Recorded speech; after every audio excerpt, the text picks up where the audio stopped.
Hunter Nemechek gets Cole Custer out of shape.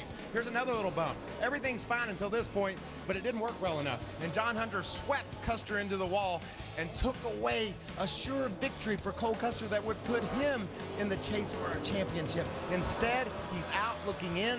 I don't know whether he will retaliate against John Hunter Nemechek today or not, but I know where they're starting on the grid is really interesting. There's the John Hunter Nemechek truck in 15th, and just ahead of him is Cole Custer. So we're gonna see great racing today. You slip, you slide, you're gonna bump and you're gonna bang, but you better keep your cool and you better keep the big picture in mind, which is being the champion when we get to Miami. And strategy could come into play here. Last year we had guys stay out on the racetrack when the caution came on. The 3 guys that stayed on the racetrack finished 1, 2, 3 in this race last year. And the year before, the guy that pitted and started back from 7th or 8th, he goes to victory lane. Unbelievable. Figure that out, Vince. Well, I'm going to try. I've got 175 laps to do it, but it's going to be fun. There's no question about it. Getting ready to go racing, but first we've got to get that command. Ladies and gentlemen, boys and girls of all ages, here to give the start engine command for today's race, please welcome your Grand Marshal, President of the University of Northwestern Ohio, Dr. Jeff Jarvis. On behalf of everyone at UNOH, NASCAR fans, say it with me. Drivers, start your engine!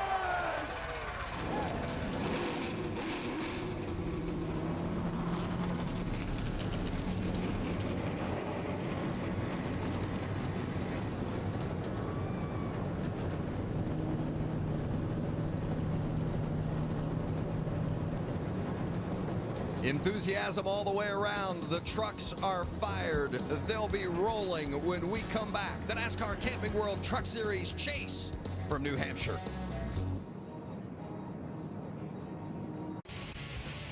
It's a picture-perfect day, just the way it ought to be for the NASCAR Camping World Truck Series Chase. It's race number 1.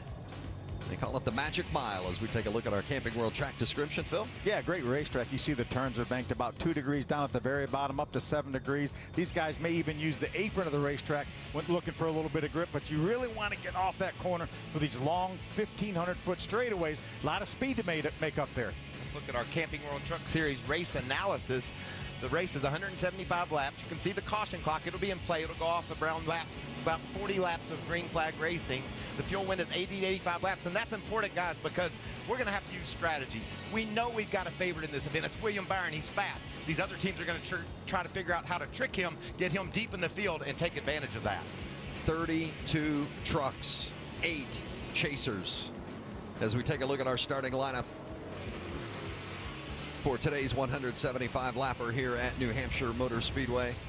And there's our Chase competitors, all have the yellow Chase tag on their names, but there's plenty other competitors not in the Chase that have their own agenda and a legitimate shot to win any of these 7 races in the Chase, including we saw there Tyler Reddick or Ben Rhodes. Brett Moffitt has already won once this season, but a non-Chase championship eligible driver. Yeah, 6 of our chasers made the top 12 the final round in qualifying. Daniel Hemrick, John Hunter Nemechek just outside that top 12. Couple of fast trucks starting back outside of the top 10. You can see there Cole Custer, John Hunter Nemechek. John West Townley, double duty this weekend, was in Kentucky, ran the ARCA race last night. Stuart Friesen from Canada here racing, Rico Abreu. Great story by Jordan Anderson. Crowd-funded, really, to get enough money to afford an engine to run this race here. You see the remaining drivers in our 32 truck field, 16 rows. Going to have plenty of great camera angles for you today, including some onboard cameras, Phil. Yeah, let's take a look at the Jegs onboard. This is Cody Kaufman. He's making his 7th start of the year. He's got a couple top 15 finishes. He will be driving that Jegs.com Toyota from the 16th spot. Going to have a great look from this bumper cam. Let's hop on board with John Hunter Nemechek in the Fire Alarm Services Incorporated Chevrolet. John Hunter's rolling from the 15th position. A lot of eyes will be on this truck today. We're also going to ride on the Ford onboard of Daniel Hemrick. He's the Blue Gate Bank Ford. He's got top 3 finishes in his last 4 races, and he would sure love another one here, and he starts from the 13th spot. I talked earlier about William Byron being our favorite. We're going to go up in the truck of the guy that could be the 2nd favorite. That's Matt Crafton. He's in the ideal door Menards Toyota, and this truck is really fast. And Matt Crafton, his crew chief junior joiner, they have the experience and the knowledge it's going to take down William Byron. Wear me out all day, all right? Stay ahead of this place. Kick their teeth in. Sir, brought out our friends. We don't need any more. Love that. We brought all our friends. We don't need any more. Love that killer attitude from Crafton and company. Let's check in with our pit reporters, beginning with Caitlin Vincey. Well, Vince, you guys were talking about Daniel Hemrick earlier. He qualified 13th, a little further back in the field, but I spoke with Daniel just a bit ago. He said we may take some gambles or risks on pit road to try and gain some track position. Now, he also told me this week he spoke with team owner and former Cup Series champion Brad Keselowski on the best way to approach this chase format. And he said, Brad also reminded me, make sure you manage the stress of this chase while still producing those results on track, because it can be a very fine balance for drivers who are going through it for the very first time. So certainly a lot of pressure on these drivers' shoulders as we approach chase race number 1. Hermie? Well, Caitlin, Matt Crafton is the only driver in series history able to win back-to-back championships. So you may think he may favor a traditional points system. Well, this year he's glad there's a chase, and here is why. Look at the 5 races for the 88 team heading into Loudon this weekend. 27th, a 4th and a 7th, within 32nd and 12th. These guys need some advantage, some momentum heading into this race. They qualified 7th, and as Michael said, they've got a truck that gives them a shot to win. Certainly going to be fun to watch, Hermie. Thank you very much. The pace truck will pull off. You're about to witness NASCAR history, the first ever chase race for the NASCAR Camping World Truck Series. William Byron and Timothy Peters on the front row, green at New Hampshire. Looks like a little bit of a seize up there. It might have been the 8 of John Hunter Nemechek. Just make a note of that. William Byron took the outside lane. We're on a short track, right? You'd think you'd want to be dead down on the bottom. He takes the outside and drives around the top of Timothy Peters. The spotters take note of that.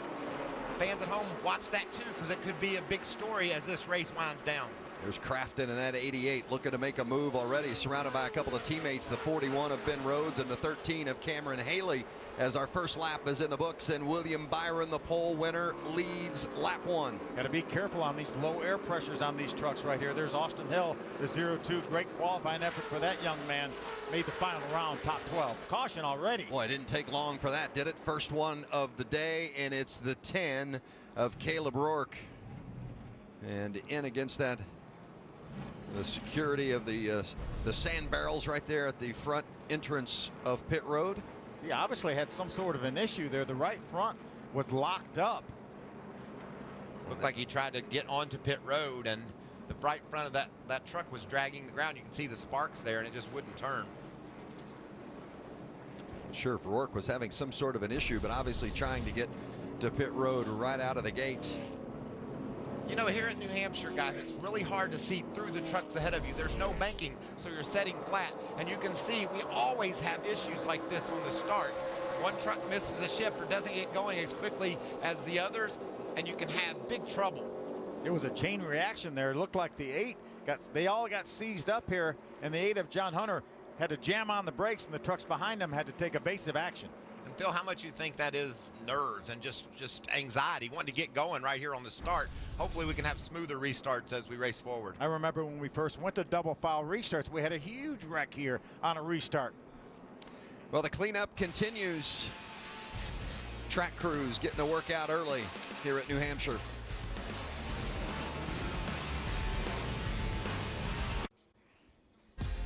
William Byron, 18 years old, comes into this chase opener as our championship points leader. And he does so on the strength of 5 victories. The front runner, the favorite for the championship trophy. But it's interesting, you know, he won 5 times. Daniel Hemrick made the chase on points, didn't win a single race all season long, and they had the same exact amount of points throughout the entire season. That's what's amazing is the year William Byron had with 5 wins, he actually has a bigger point lead now with the chase than he did if we'd have been traditional points as of last year and all years previous to this. And we think about this guy, Matt Crafton. Look, he's 47 points back. We think about him as a points racer. Yeah, and he's out, but he's out. Yeah. Last year's point system. That's right. And now he gets the chance to come in and bounce all the way up to being one of our points chasing favorites. I would call this maybe 4 guys with a chance of winning the championship from Timothy Peters on up, and Timothy Peters would be a dark horse. How about 8, 9, 10? Kennedy is in the chase. Cameron Haley and Cole Custer out of the chase, despite the fact they scored the same amount of points as Ben Kennedy. That's because we want to reward winning, Vince, and that's the way these guys are racing. And you can see now the whole world is different this year. And now, because of the chase, and we set it up with 2,000 points, everybody was reset. The chasers were reset at 2,000 points, and then you got 3 bonus points for each win. And as they run now, you see what William Byron finds himself on top of the standings, and we'll keep you updated as we continue through this chase opening race here at New Hampshire. Let's check in with Hermie. Vince, you guys, speaking of Timothy Peters in the 17, and you can tell this race team is on a mission starting this weekend. Speed has not been the issue for the 17. It's been execution, whether it be on the racetrack or an issue on pit road or pit strategy or some issue like that. But this race team this weekend got off to a rough start in opening practice, about 15th fastest, but methodically made their way up the speed chart, qualified second. And I spoke to Timothy Peters in the pre-race show and a little bit off camera, and these guys are primed right now. They're really excited about the truck, the opportunity, and the way this team is coming together, they think, at the right time of the year. And remember, Timothy Peters' crew chief Shane Huffman was the crew chief for the winning truck last year when Austin Dillon drove it to victory here. And that's why I was surprised that they were a little bit off when they started practice. And I said, is that the same setup you guys used last year? He said, no, Gateway's very close to this racetrack, and that didn't work at Gateway, so we came here with something totally new and just had to tune on it a little bit. You see the safety trucks out. Cleanup continues. Hoping to go green soon here at New Hampshire.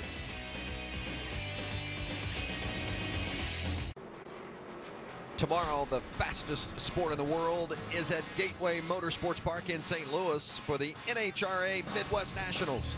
Coverage begins tomorrow, 2 o'clock Eastern on FS1. You can watch it live on Fox Sports Go. Still under caution, but the cleanup has been taken care of. Very close to getting back to green flag racing. But first, let's check in with Caitlin. Caitlin?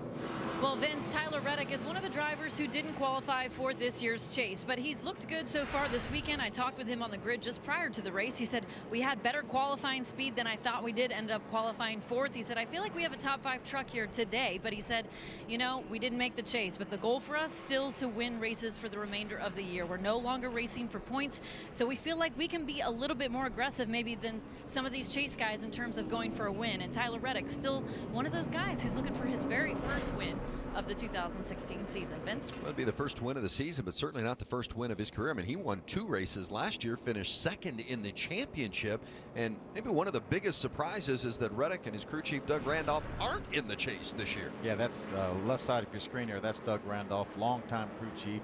As you mentioned, tremendous year last year with Tyler Reddick, and just didn't quite. We penciled him in as a winner, for sure, winner, and a chase maker when we got to Daytona, but it just didn't happen.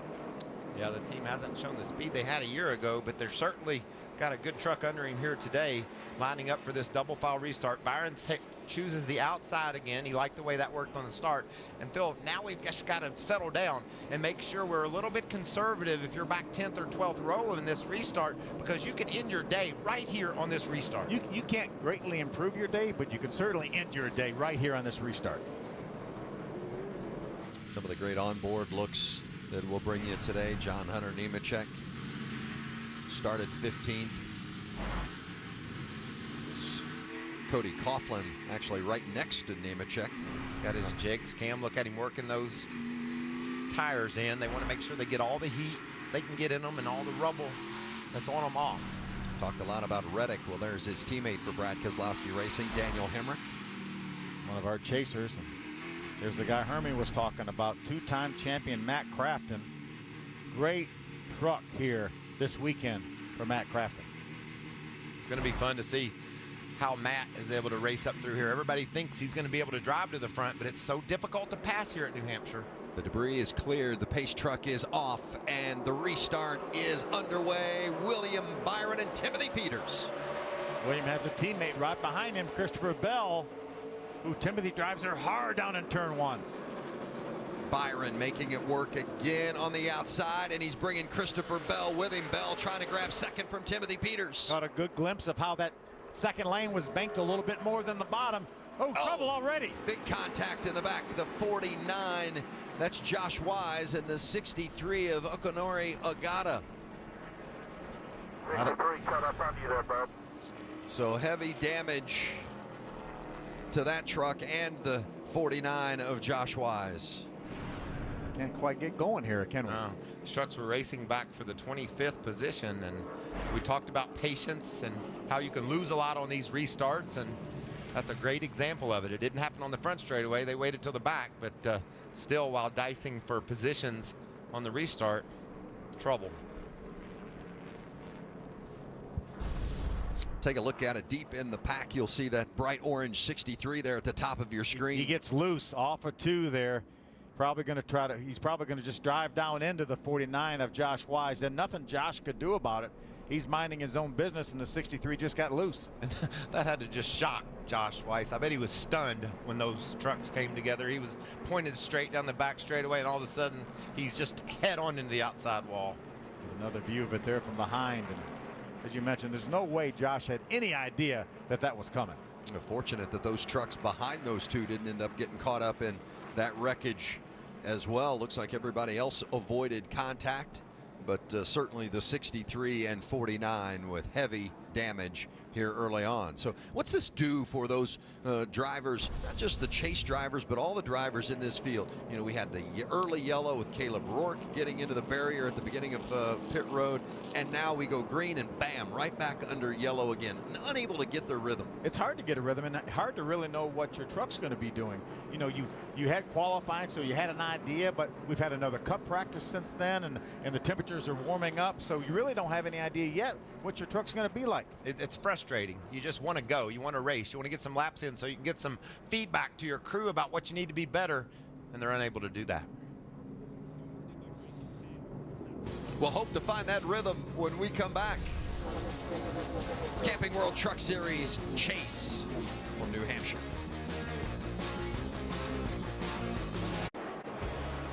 After a couple of early yellows have disrupted the flow, about ready to go back racing here at New Hampshire. Kyle Busch Motorsports teammates on the front row to lead us to green. William Byron on the inside. Had his teammate behind him that time, so Byron chose the inside. Look at Peters' really strong challenge up the middle. He had to give a little bit of room to Reddick on the inside, and wisely Reddick backed off a little bit. Now he's 3 wide. Christopher Bell trying to hold on to second, but Peters is challenging on the inside, and that red and white 17 looks like he's going to get it. Yeah, keep an eye on that 11 truck behind. That's Timothy Peters' teammate, Brett Moffitt, side by side with the 41 of Ben Rhodes. You see those championship eligible drivers, the chase trucks, they're highlighted in blue. The Camping World nameplate across the top windshield, the splitter in blue, and the spoiler in the back of the truck in blue as well. Those are all your championship eligible chasers. Watch this red and white truck, the 17 of Timothy Peters, as he goes into 3. It's really bumpy down there getting in. You see the truck buffeting around. That could cause the lower truck to bounce up into the truck on the high side. Watch for that all day long. They say, the drivers are telling me, that it's much rougher down into turn 3 than it was when they were here last year.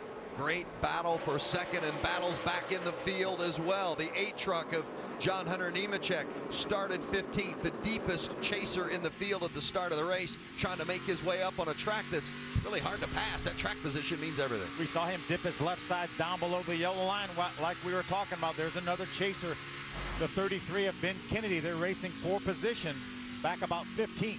Wow. Nemechek really drove hard into the 3rd corner through those bumps, but he made it work. He stayed on the bottom. Kennedy in the 33 on the outside. That's the truck he won Bristol, the last short track race with. So that's a great truck, and he's having a good run. We talked to him last night. He said, I'd love to have this truck back. Just think about that, Phil. Last time he was sitting in it, it was victory lane when he got out of it. Nemechek made that pass stick, as you see Cody Coughlin in the 51. Making that pass inside, trying to get inside the 81 of Ryan Truex, as Rico Abreu and the red and black 98 just behind them. Really close racing here.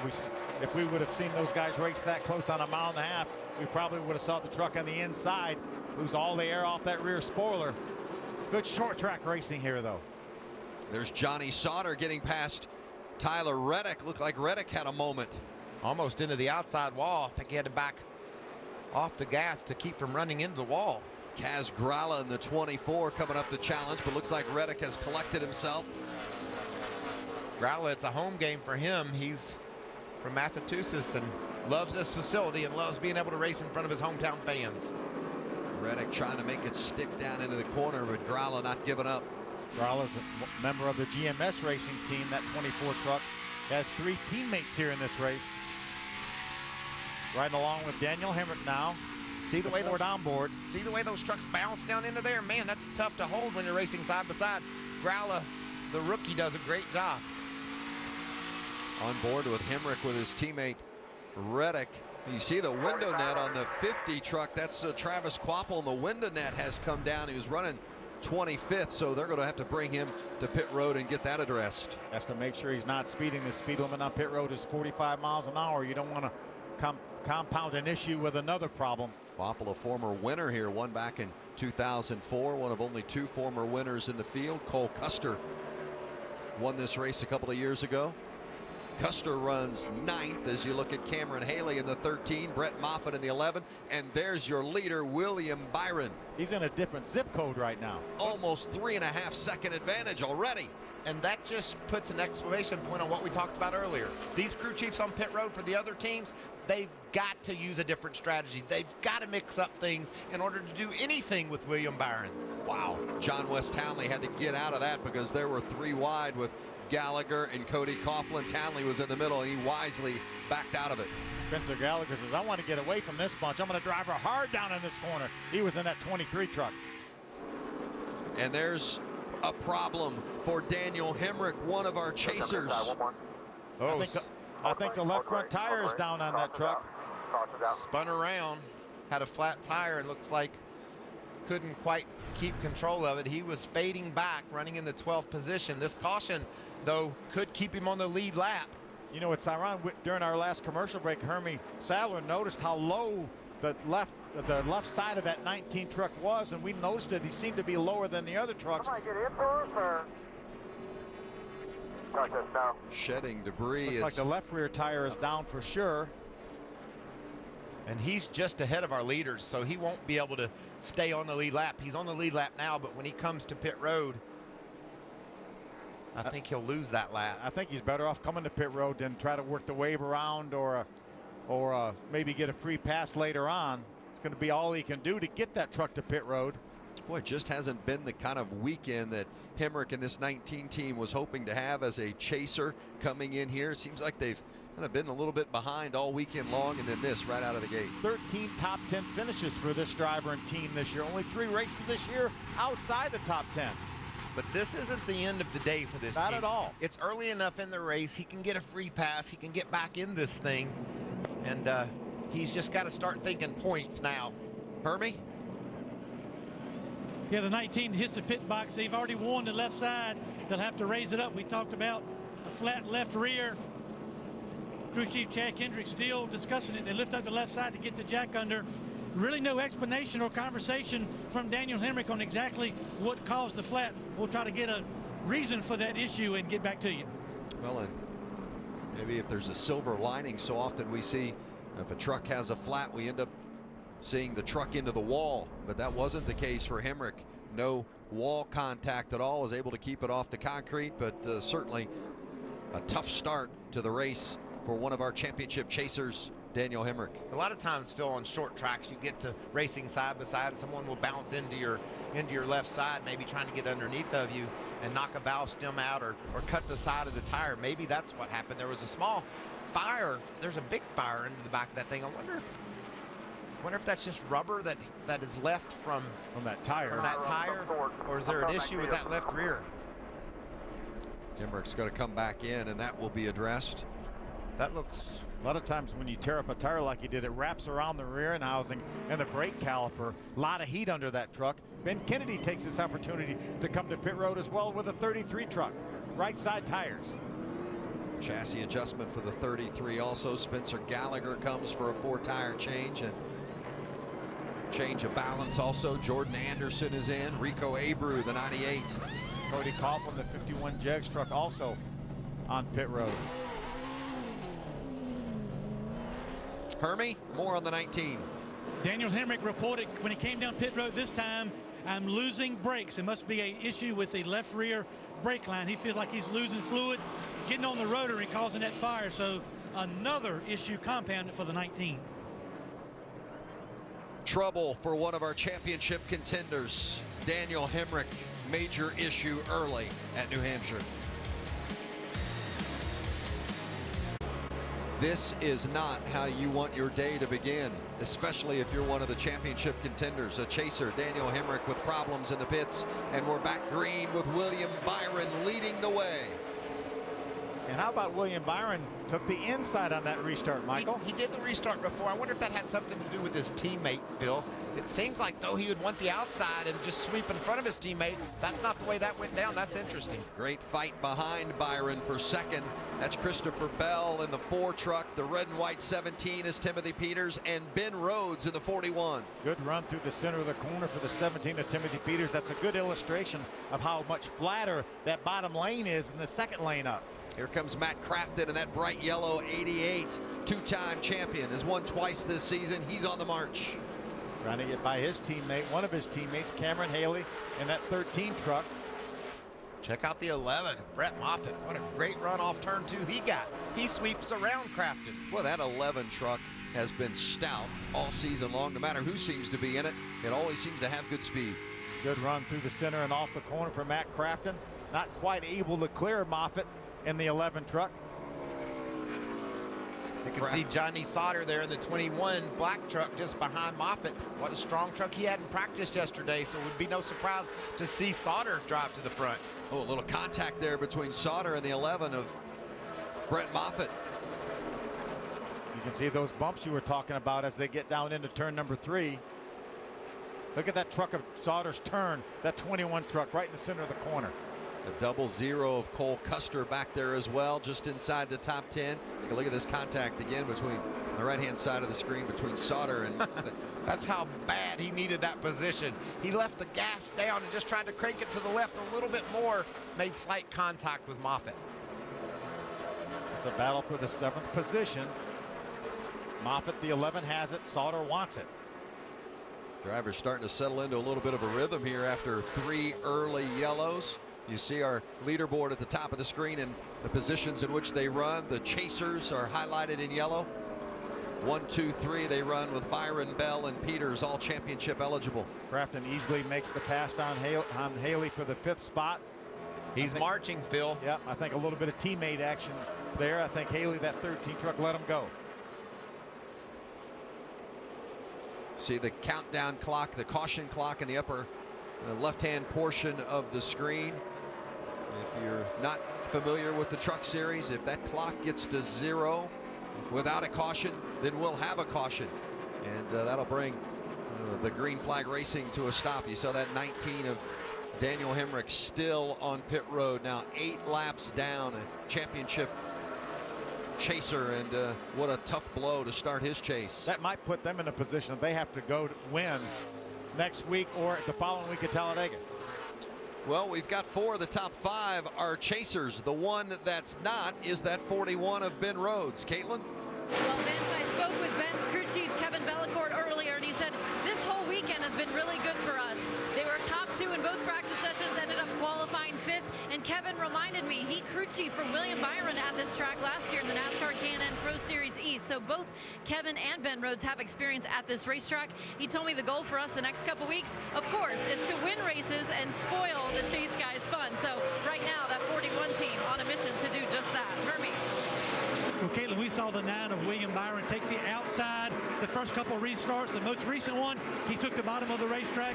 Crew chief Rudy Fugel told me they decided to try that at this point of the race just to see how the truck responded to starting down there in case they were forced to or wanted to later today. Now, as far as this racetrack's concerned, he started neutral. He's a little bit on the free side the longer they run, but obviously very, very fast. And Vince, also the 19, Daniel Hemrick, now behind the wall. They are bleeding the brakes. So the problems continue for Daniel Hemrick. Yeah, more than likely the rubber from that cut tire broke a brake line, and then by the time they got the rubber out, it lost all the rear brake fluid, and they had no rear brakes. How smart is Rudy Fugle? We saw William easily take the lead from the outside, but then he was pinched to the bottom. He was still able to keep the lead, but I think it was more difficult. He had guys trying to dive to the inside of him, and that didn't work as well as I think on the outside. But another box checked by the crew chief on this really fast 9 truck of William Byron. You never know if we might be forced into having to restart on the bottom because we may not have lane choice later on in the race. And just think about last week, faced with adversity, crashed early. Fugle said, let's go team, we're gonna fix this truck. Even though we've got 5 wins, we're easily in the chase, we're gonna practice in case we get in a bind during the chase. I asked William if his dad Bill was gonna be here. He usually comes to all his races. He said no, he and my mom Dana are at my sister Catherine's family weekend. She's in college as well as William. And I said, well, is Uncle Rudy in charge? He said, yeah, Uncle Rudy's in charge. He's doing a pretty good job so far. Uncle Rudy's got this, I can promise you that. I'm sure Mom and Dad are keeping a close eye on what's happening here at New Hampshire. As you look at the 33 of Ben Kennedy, Kennedy running 14th. How about this? You feel like the tensions are a little bit high in the first race of the chase. How about this under yellow earlier? I get new to 02 again. Let him know that if he races me like that again, I'm going to put him so far up in that grandstand he won't even know what happened. The chasers don't like it when those non-chasers are getting in their way and causing them problems. Well, we're hoping that may have been a little bit of an exaggeration by Ben, but we know what he's feeling anyway. Yeah, you whether you're a chaser or not, you gotta feel like you were raced clean. You gotta be, like I said earlier, you don't want to race harder. You just want to race smarter. Make sure you make decisions that doesn't put one of your competitors in the mindset that he's going to crash you. And at the same time, all drivers, especially the chasers, are cautious and conscious of who they're racing around. They don't want to make any enemies at this early stage either. That's for sure. Some of them don't want to make any more enemies, Vince.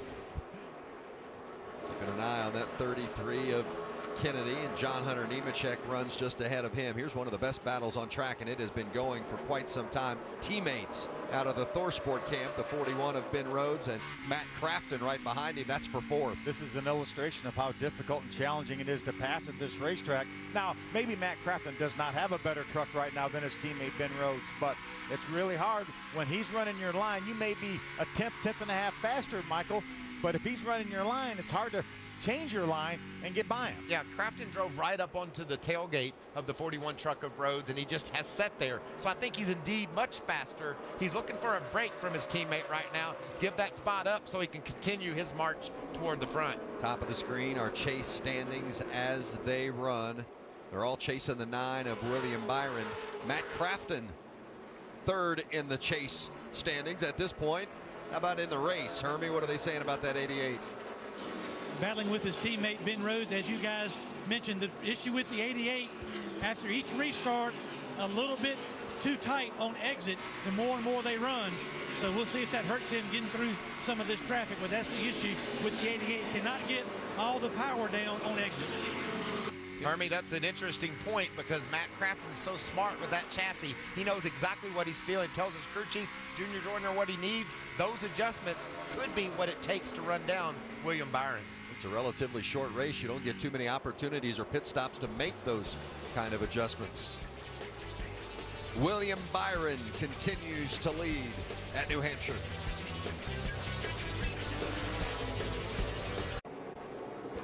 The NASCAR Camping World Truck Series chase from New Hampshire Motor Speedway, the first ever chase race in the NASCAR Camping World Truck Series.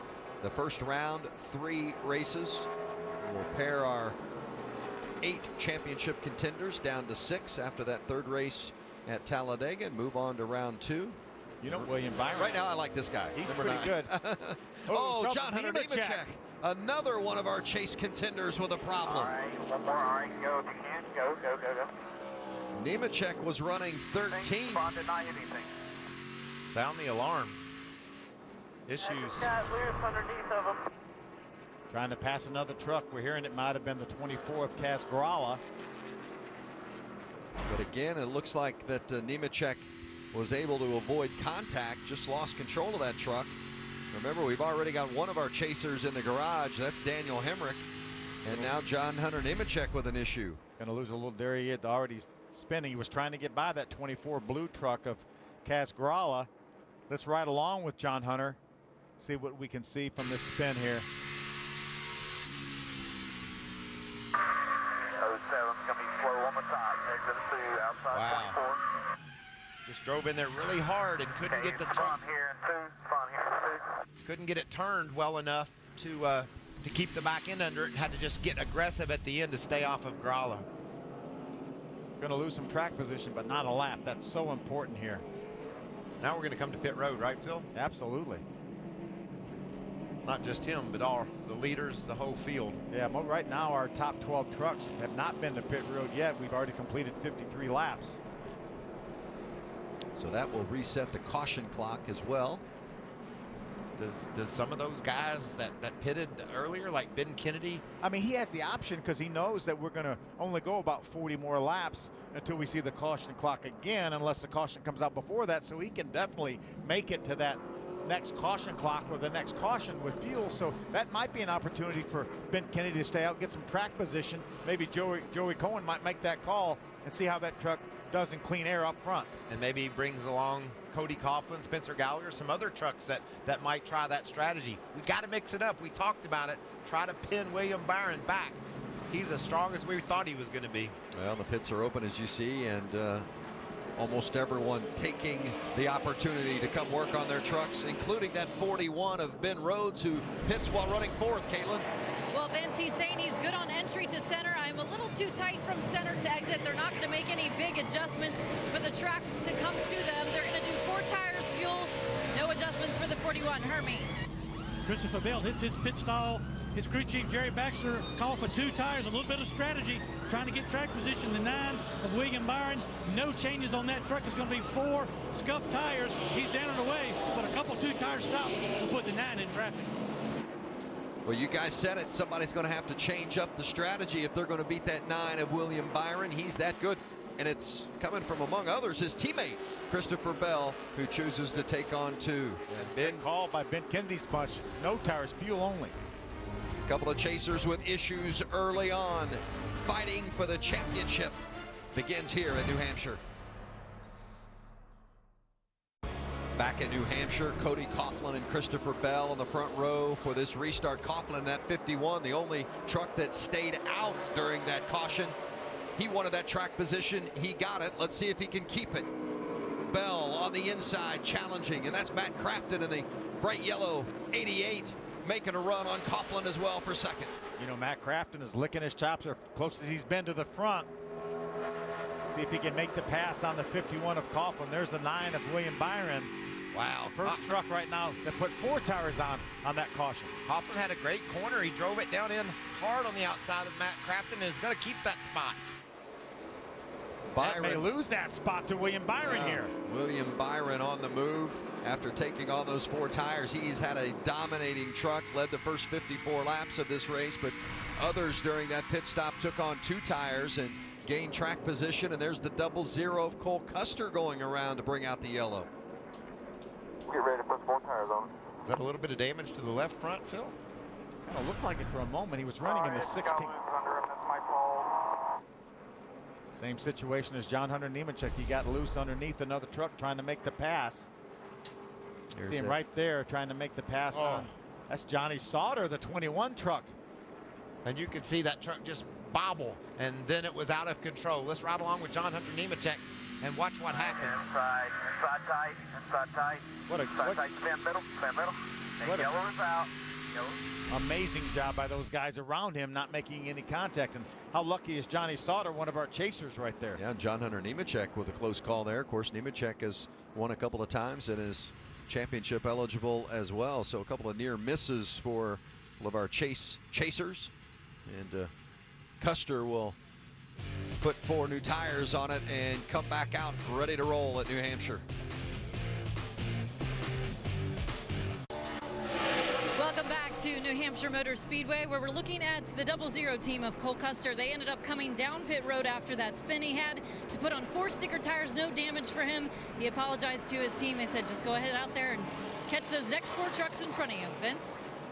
Well, we'll see if Bell or Custer can make ground with those new tires and how long it takes him to get back up to that position. But right now, the battle is at the front on this restart. Christopher Bell on the outside, Cody Coughlin on the inside. All three KBM teammates right now running 1, 2, 3.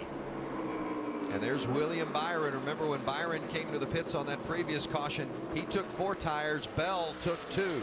Now they run 1, 2 with Bell in the lead, Byron chasing. And if the 4 truck right now is able to run well with those 2 tires, that opens up the door for Rudy Fugle to put 2 tires on later to know he can get to track position back.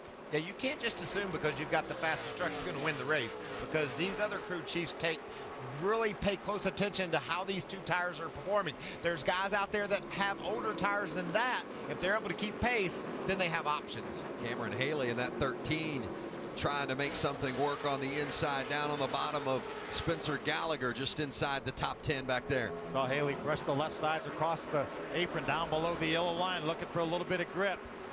May do it down here at this end as well. Tight quarters all over the track. Easy for those trucks to get really loose down on the bottom, the little flatter part of the racetrack when you try to get the power down. Haley threatened to win that race last week at Chicagoland, but just missed. That was his chance to get in the chase, his final chance to get into the chase. But they believe they can win races in these final 7, as does that 29 team of Tyler Reddick, and Reddick is on the move as well, passing Gallagher for 8th. We've had 3 different leaders so far, and all 3 of them are out of the KBM stables, and all 3 of them making their first Truck Series start here at Loudon. Tight at the front, Christopher Bell in the 4 truck. And then just behind Bell, that's William Byron, the dominant truck early. And a great run for Cody Coughlin, hanging in there in the 3rd position, able to hold off Matt Crafton. A couple of KBMers up front, Hermie. Got to give a call to Christopher Bell. I love the combination of Bell and veteran crew chief Jerry Baxter. Christopher had some comments to make about his teammate William Byron on the racetrack prior to pit stops. I mean, I'm really good, but, you know, the 9's just in a league of his own. Yeah, 10-4. We just got to worry about ourselves at this point. We obviously can't run with him, but, I mean, we're going to be fine. They decided to come down pit road to get 2 tires, get out front of the 9, and so far, he's able to hold him off. I talked to Jerry Baxter this morning, and he said that they were one of the top 5 trucks in Lap Tracker, and echoed the sentiments of his driver, Christopher Bell. I don't think we're going to be able to run with the 9 truck, but we're good enough. If we can get the right track position late in this race, we can still win. Well, we've been talking about earlier on, you have to do something different. Jerry decided to do something different than Rudy that time. He put 2 tires on, and it's working for him. But again, Rudy has the option now with 4 fresh tires. He can put 2 tires on later on as William moves to the inside in a pass for the lead. Bell got a little hung up by the lap truck of Tommy Joe Martins, and that's all that William Byron needed. Byron pounced and takes over the lead from his teammate Christopher Bell.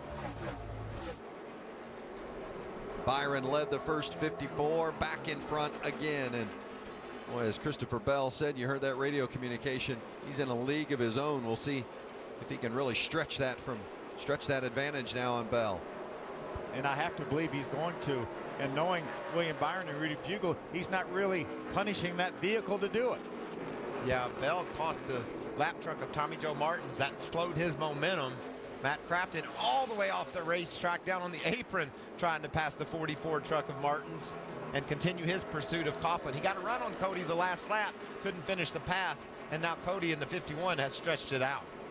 Remember, Coughlin stayed out during that yellow when all the leaders came to pit road, and so he's not on the tires from a freshness standpoint as the others, including Crafton, are on. But he doesn't need to worry about fuel because he did stop on the previous caution back on lap number 27, so he's good on fuel. We know the caution clock will run out somewhere around 100 laps or 100 and a couple laps, and he has enough fuel to get there. Tires about 27 laps difference from what Coughlin has to what Crafton has. How big of a difference does that make in regards to time? Some of those were caution laps as well too, so I don't think obviously that much difference. William Byron now has opened up over a second lead, but again, he's had the fastest truck here all day. Keep an eye on these 2. That's John Hunter Nemechek and Cole Custer. Remember, at Canada a few weeks back, Custer seemed poised to win and earn a spot in the chase. but John Hunter Nemechek roughed him up on the final couple of corners, and you got to believe somewhere along the line there's going to be some payback, because John Hunter Nemechek went to the chase. Cole Custer did not. Yeah, what happens in Canada is not going to stay in Canada, I'm afraid. We've got a lot of races to go through before we crown a champion, and Cole Custer feels like that he might owe John Hunter Nemechek one. Yeah, it might not happen right now, or it might not even happen this race, but we're pretty certain it's going to happen, aren't we? Well, one would think so, anyway.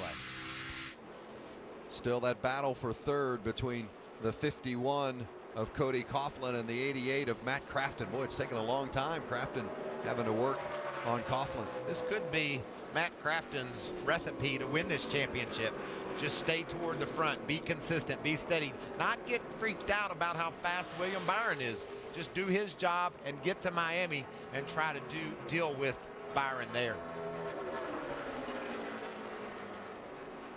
To take on the big picture view of the chase, don't you? I mean, round by round. I mean, it's really a couple of mini chases and then a championship race. Well, and I think your strategy's already changed somewhat with some trouble for one of our chase contenders. You know, you've got to take into consideration when people get in trouble and how that could affect you as you race forward. We certainly know Hemrick has found trouble. He's down in the 30th position. That's going to be a mighty big hole to overcome. Yeah, you see the 00 of Cole Custer has gotten by that 8 of John Hunter Nemechek. Yeah, maybe Nemechek just said, yeah, I'm not going to take any chances here. I've made Custer angry enough. I'm going to just give him this spot. And what do you think, Phil? How much does Cole Custer just think, maybe I'll just aggravate this guy? I'm not going to run into him, but I'm certainly going to make him think about it a lot. Inside by himself. Yeah, Nothing out the back. Remember, he has a few laps less on his tires than the rest of the guys. As we see Matt Crafton finally make the pass on Cody Coughlin. But hats off to Cody Coughlin for doing a nice job on a little bit older tires right now, holding down the 4th spot. And Crafton, he earned that one. Coughlin made him work. And while Coughlin and Crafton were battling for that 3rd spot, Christopher Bell just ran away from 3rd. About a 3-second advantage. Coughlin's made 3rd place. 8 series start with the best finish of 12th at Texas this spring. So this is by far his strongest run. How about what's happening with that 33 of Ben Kennedy, Caitlin? Well, Vince, Ben Kennedy qualified 12th for this race and really had not moved up at all on the leaderboard until after that last pit stop. This was one of the teams that elected to take fuel only on that stop, and it gained him a lot of track position. But the team also offering him work on your entry to turn 3. That is where you are getting beat. It's Cameron Haley chasing down the 33 of Kennedy. Well, what a highlight to the season when Kennedy scored that win at Bristol earlier this year. Great win for that young man, and notched his position into the chase. And that Barry truck right there. Yep. Cameron Haley knocked on the door last week, trying to make his way into the chase. Came up 1 spot short to Kyle Busch. This is the battle for 5th. 2 spots short, excuse me.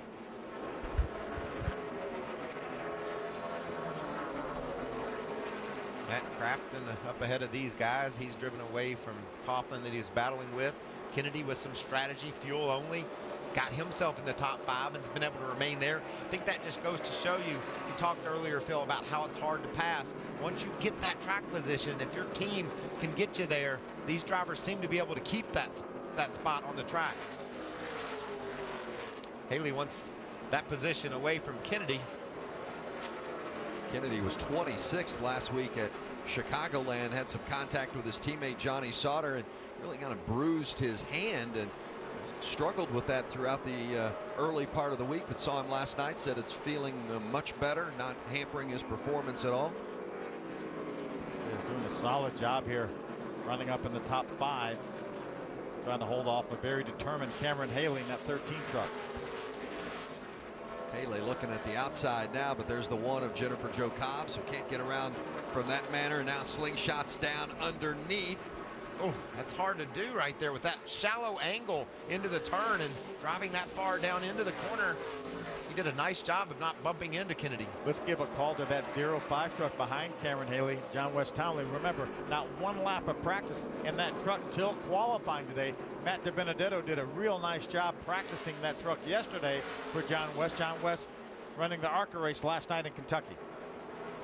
And congratulations to Austin Cindric, who won that race last night, taking the victory in the ARCA series. And we've seen Austin over here in the truck series as well. And we'll see him some more before the end of the year in a third Brad Keselowski truck. Not quite halfway. The caution clock passed halfway on this run, under 10 minutes. William Byron has stretched out the lead to just over 3 seconds. Saw for a glimpse of the 29 truck behind the 05 of Townley just a moment ago. That's Tyler Reddick moving in on that 05. There he is right there.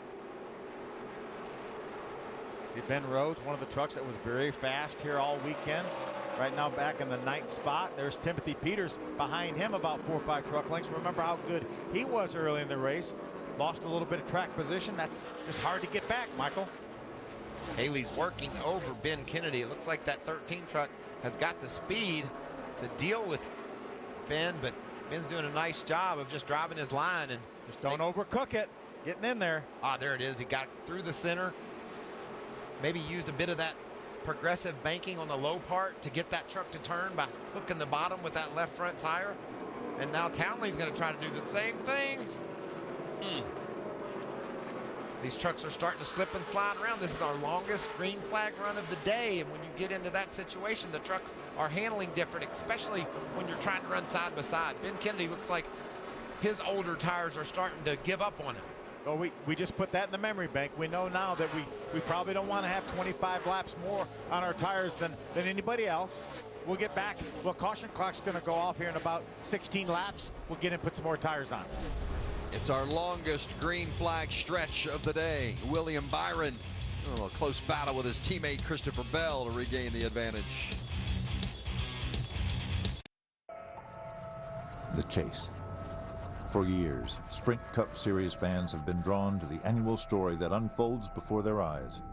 And now it's here, in the Truck Series. 7 races, 8 drivers, the endurance, the quest for survival, pushing the limits every race, every corner, every second. Because in this sport, it only takes one of those seconds to change the course of someone's playoff. A chase to victory, to be the last one standing on that stage in Homestead. Drama, passion, defeat, victory. This is the chase. You're watching NASCAR history, the first ever NASCAR Camping World Truck Series chase. This is race number 1, and William Byron is whooping him tonight. I mean, he is really putting it on him. He's led 78 of the 92 laps, and I don't think there's been any doubt about it. He has the fastest truck, and their strategy, well, they took 4 tires when a lot of others took 2 or none, and it really hasn't seemed to matter. Hermie. Jerry Baxter is the crew chief for Christopher Bell. You guys took 2 tires on your first stop to get out front. It worked for a bit. What's your strategy on stop number 2? Well, if we make it to the caution clock, that's 102. I'll probably put 4 on at that point and not come back, hopefully. Whatever they can do to try to beat that 9, Caitlin.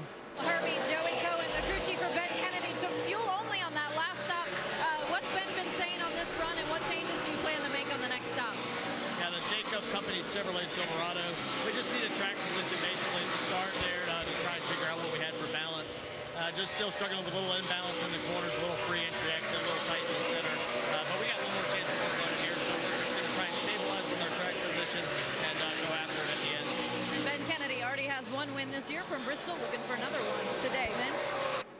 Well, several teams looking forward to that caution clock if it happens to expire, to bring out the yellow, or whatever the case may be, for the yellow to come out, to come in and work on their trucks, improve on their trucks, and also slow down that 9 of William Byron, right? Well, we're in a situation now when the caution clock comes out. Even if the caution were to come out right now, that puts these guys in a window to make it the rest of the way.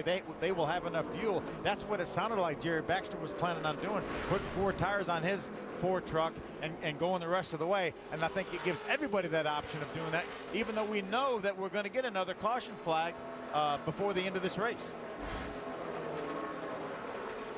But if you're Rudy Fugle and William Byron, you've got to be ready for any kind of call that these other crew chiefs are going to make to try to take you down.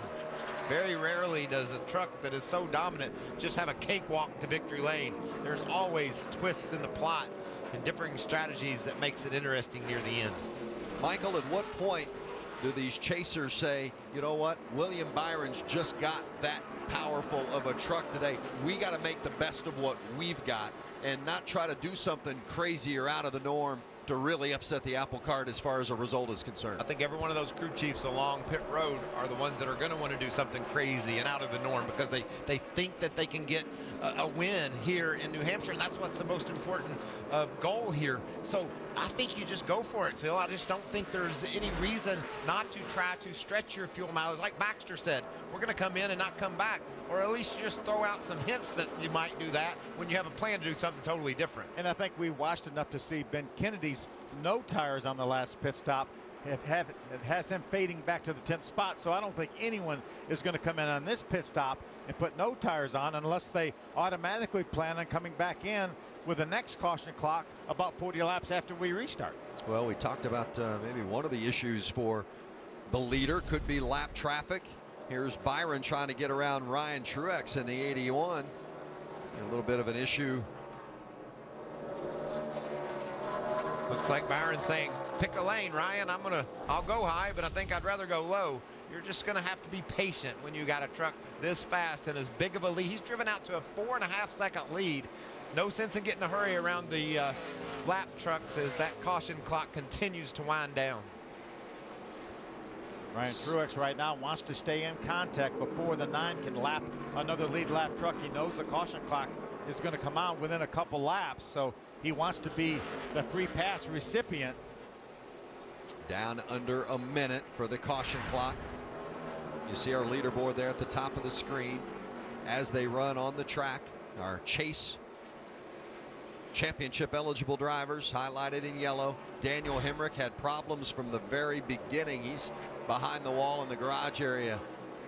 34 laps off the pace in 30th position, not the way he wanted his chase to start. That's Stuart Friesen right in front of William Byron. I don't think William's going to have time to get to him, so he will stay on the lead lap, and that will give the free pass to Ryan Truex. Ryan Truex is cheering for Friesen right now. He says, go, I need you to stay on the lead lap so we can work on this 81 truck, get a chance to rebound from a lap down. Last week at Chicagoland, William Byron crashed out of that race. But no such issues today. Everything has gone smoothly. William Byron with the dominant machine. So as the caution clock expires and we get ready for pit stops, and in many instances, going to be the last stop of the day for some of these guys. Yeah, I think so. That's what Jerry Baxter, that's how he was talking. Cody Coughlin did a nice job there staying out on those older tires, maintained the 4th spot, although he was about 15 seconds behind William Byron. So I think that's an opportunity maybe to improve your position, but not contend. Yeah, but that was the right call for that team. Really, really strong run on those older tires for Coughlin. That's the strongest we've seen him this season. Ryan Truex in the 81 gets the free pass. Is he out of fuel? Boy, it must be. That's Cody. only 75 laps. It's Cody Coughlin. Only 75 laps. We talked about going maybe 80, 85 laps. He was running 4th when the yellow came out. Wow, what a tough turn. He's going to need a push. He said, here comes the pace truck, going to pass him right now. All that good strategy is going to now leave him a lap down, guys. Tough break. Great driving, great strategy. We thought, looked at about 80 laps as our fuel window, thought he could go further than that, and that was only 75 on that run. maybe the tank just wasn't quite full from the pit stop. And he had a few caution laps in there as well, so that's a little bit surprising.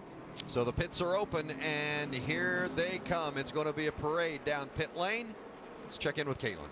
Well, for Ben Kennedy in that 33 truck, he's running a very similar setup today as what his teammate Johnny Sauter at GMS is running. Right now, he just told his team, I'm free off the throttle, tight off of 4 as well. They're going to make a spring rubber adjustment as well as 4 tires and fuel for the 33. Hermie. Matt Crafton took 2 tires last stop. It'll be 4 tires this stop as well as the track bar adjustment. They are raising the right side track bar to roll the center better. We heard Jerry Baxter say that truck will take 4 tires of Christopher Bell. He is on the left side now getting that done. The 9 is also down and away. They took 2 right side tires. Rudy wasn't going to give away track position again. A lot of trucks put 2 tires on.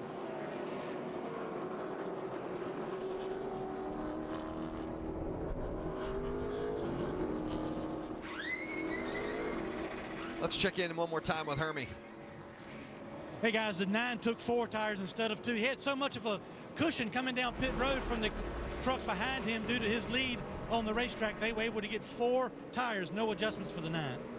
Well, what an advantage that is to have. Great job too by his guys too. It was so fast that we thought maybe he put 2 tires on. Dominating in every facet. Kyle Busch Motorsports 9 team of Ryan. 1 to go until the restart at New Hampshire Motor Speedway. Past the halfway mark. See 68 laps to go in the first ever chase race for the NASCAR Camping World Truck Series. Matt Crafton is running 3rd. Are they happy with the way things are going, Hermie? They've made their way through traffic, but traffic has been an issue for the 88. But here is Matt Crafton's talking to his crew chief, Junior Joyner, about some issues with his truck. That brake pedal, it's so bad. Like it will not come up. I'm like halfway to the floor whenever I start pushing them. And that's when I get really, really loose in. If it's like halfway to the floor, because it feels like it's just more rear brake or something. That's weird. We put a way bigger spring on it. I don't understand how it could even be doing that. Loose in, free, tight through the center. They made a track bar adjustment, but the brake issue, we could hear about that later on today. Yeah, Hermie, that usually doesn't get any better. Speaking of brake issues, the 19 had all kind of issues, the brake included. Brakes situation, they are 34 laps down, but they have repaired that 19 truck, and he is back out on track as we are ready for the restart with the Kyle Busch Motorsport teams of Christopher Bell and William Byron out front. Byron on the inside to the point. Great restart by William Byron. Looks like the 4 had to stumble just a little bit. That allows Reddick, the 29, to get underneath them. Tyler Reddick to 2nd. Bell slots in 3rd, and Matt Crafton all over the back end of Christopher Bell. Yeah, Christopher Bell does not want to lose that spot. Now is the time to make the move if you're going to. It gets harder as the tires get laps on them. Wow, how about Timothy Peters shooting the gap on the inside, grabbing a spot. Look at Cole Custer pushing Ben Rhodes by. Remember, that's how Custer spun earlier, diving into turn 1. He's able to keep control of that truck. Wow, they're aggressive right there. Timothy Peters in 7th in that red and white 17 truck. Now looking inside of another chaser in the 21 of Johnny Sauter. Losing a position to the 21 of Johnny Sauter. Johnny now up to the 7th spot. I wonder if Peters drove it in so hard trying to get those spots, ended up losing momentum and costing him some positions. He did. Tyler Reddick doing a nice job on that restart to grab that 2nd spot, but already losing touch with our leader, William Byron. Yeah, we talked about Reddick being fast enough to what we thought would be a part of our chase. He's proven it again, running the 2nd spot. Matt Crafton back and forth, trying to chase down Christopher Bell and make contact with a guy he hasn't seen yet today, except for on a restart, and that's William Byron. I think Crafton thinks if he could get to 2nd, maybe he could keep pace with that 9 truck. But if he's still fighting those brake issues, it may be really tough for him. You use a lot of brake at this racetrack, even with these big cab trucks. And if he right now his brakes are fading and it feels like he only has rear brakes, that will really make that truck loose getting down to the corner when you use the brakes. Not many have had much of a good look at William Byron today, because once that green flag drops, he goes and starts separating himself from the field. There's that lead over a second and a half of Reddick. You know, you just have to ask, why is William Byron so much faster than everybody else? Okay, why is William Byron so much faster than everybody else? I was asking. I think it's because of chemistry. I think it's the combination of he and Rudy Fugle, the way they work together. Obviously, Cobblers Motorsports, that whole team has the best equipment on the racetrack, but when you put the best equipment with a talented young racer like William Byron, and then your crew chief just finishes your sentences for you and you're on the same page, that is how you gain such a huge advantage, and this team has been that way all year long. And I came into this week hoping that mistake that they made last week at Chicago did not haunt them. Talked to William yesterday when we got here. I said, hey, I know I made a mistake as we watched Matt Crafton try to take over the third spot from Christopher Bell. We want to put it behind us. All the guys were upbeat down in the hauler and in the garage area, and they're showing. I think they used that mistake at Chicago to make them better. I think everybody said, that's amazing you haven't made a mistake all year long, basically. That one, you know why it happened. It's going to make you better when you get in that position later in the season. That was a real, got a spin by the 16 of Friesen. I think that was a real important moment for the young man, William Byron, being able to overcome that mistake. So Friesen's spin brings out the yellow. Caution for the 7th time today. What that means is when we restart this race, we will not see another caution clock. We turn it off with 20 laps to go. We're going to restart this race somewhere around lap 120. That would put us to 160. Caution clock is out of play the rest of the race. Friesen was on the lead lap in the 18th position, doing a nice job in that 16 truck. Looked like he was down on the bottom trying to get by a lap truck and just lost a little bit of grip. Stayed on the lead lap though. Running 18th at the time. The 98 of Rico Abreu gets the free pass. Nice break for Rico. I think right now, unless you're towards the back of the lead lap trucks, let's stay out here. We want to keep what track position we have. Abreu after this race will jump on Tony Stewart's plane. They'll head to Eldora for the 4 Crown going on tonight at Eldora. Got a great crowd on hand for that one as well. The pits are open and not many takers, guys. Well, unless you've really got an issue you need to address, and we see a couple of them that are going to take the opportunity, but the track position is just so important to give up at this stage. Looks like Spencer Gallagher and see Rico Abreu with nothing to lose because he's the free pass. He has to restart to the tail end anyway. Another lead lap truck, Friesen, who just spun and brought out this caution, probably flat spotted those Goodyear tires, and will change those. Timothy Peters is running 8th. Hermie? We saw him on the last restart try to gain a position, ended up losing several positions. A couple issues for the 17. Not only they took 2 right side tires only on that last pit stop, but they also restarted on the bottom, and he and his crew chief Shane Huffman have discussed the possibility that hopefully starting on the outside, starting P8 on this restart will be better for them, but the 17 is on 2 tires. Well, and whether you restart on the inside lane or the outside lane, depending on what track you're at, but that can make all the difference in the world. It certainly can, and it may have something to do with which lane William Byron picks as well, because he obviously is the guy, the control truck. He's the one that dictates this restart. Yeah, and he's been picking the bottom. He picked the bottom again that last time. I'm kind of surprised. Traditionally, you want to be on that outside, but when you have a fast truck, if you restart on the outside field, you open the door. You give a guy on the inside a chance to go in the corner, overshoot it, and slide up into you, knock you out of the way. If you're fast and you get a great restart on the bottom, you pretty much control your own destiny. And remember, he had his teammate on his outside that last restart. He's going to choose the outside this time and has Tyler Reddick down to his inside. This has been all over the place with the lane choices that Byron has made. Interesting. See some of the dominance that's been displayed here from previous New Hampshire winners, and William Byron doing the same here today. Led over 100 laps. He certainly clinched the point for leading the most laps. Well, this is round 1 of the chase. Race number 1 of round 1 here at New Hampshire. Next week, we'll go to Las Vegas in a completely different track, the 1.5 miles, and then Talladega, the final race of the first round. They keep getting bigger, Phil. They're getting easier, right? That's the deal. You know, you got more room. You can't get in trouble when you get to Talladega for sure. Obviously, that's not the case. We have big packs going 200 miles an hour. And with Daniel Hemrick right now with his trouble, he looks at those two races. I have to win one of those. Ready to restart. Green flag in the air. William Byron and Tyler Reddick on the front row. William has his teammate Christopher Bell right behind him. Oh, he gets down in the corner hard, doesn't he, with that 9 truck. Reddick makes it happen. Takes second from Bell. And now Matt Crafton coming up to challenge Christopher Bell for third. See Christopher doing just a little bit of blocking. Well, just a gaggle of trucks there behind Crafton as well, with Cole Custer, Ben Rhodes, Timothy Peters. Well, the restart bunches them up and always provides some 2, 3, sometimes 4 wide on the front or back stretch. I saw Ben Kennedy left side of your screen, that 33 truck. He was 3 wide over in turn 4, and he was all the way down below the yellow line.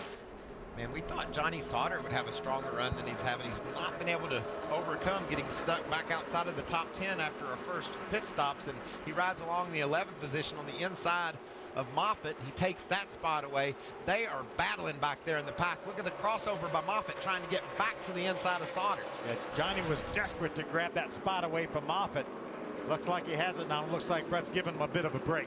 Well, especially for these chasers, every position matters. Every point matters, because you never know what might be just 1 point that determines whether or not you move on to the next round. And didn't Jamie McMurray lose out going to the next round last year because they were tied, and they got a tiebreaker is what kept it from transferring on to the next round? That could happen right here in the truck series as well, and these guys know it, so they're going to battle hard.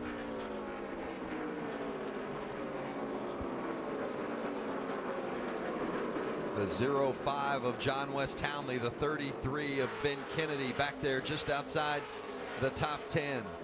You see our chase standings, our point standings at the top of the screen as they run. Big hole for Daniel Hemrick, but everybody else is in contention and in touch with each other to be one of our top 6 trucks. How about the 8 truck right here, John Hunter Nemechek? He's moving under the 13 of Cameron Haley. That is for the 8th spot. That's as far up towards the front as John Hunter's been this entire race. You see those chase standings at the top of the screen, and as we see that battle for second and Christopher Bell trying to get it away from Tyler Reddick, the chase standings at the top, those are to the 6th position. So the top 6 will advance to round 2. So right now Kennedy 3 points as they run away from, if the chase round 1 ended today, moving on to the second round. And you saw Christopher Bell's point total change because he made that pass on Reddick for the 2nd spot. Crafton just did as well. Now that moves him ahead of Christopher Bell because of that 1 position. Crafton hasn't been completely pleased with the handling of that truck today, that brand new truck that they brought here from the Thor Sport camp. They were very excited about bringing it.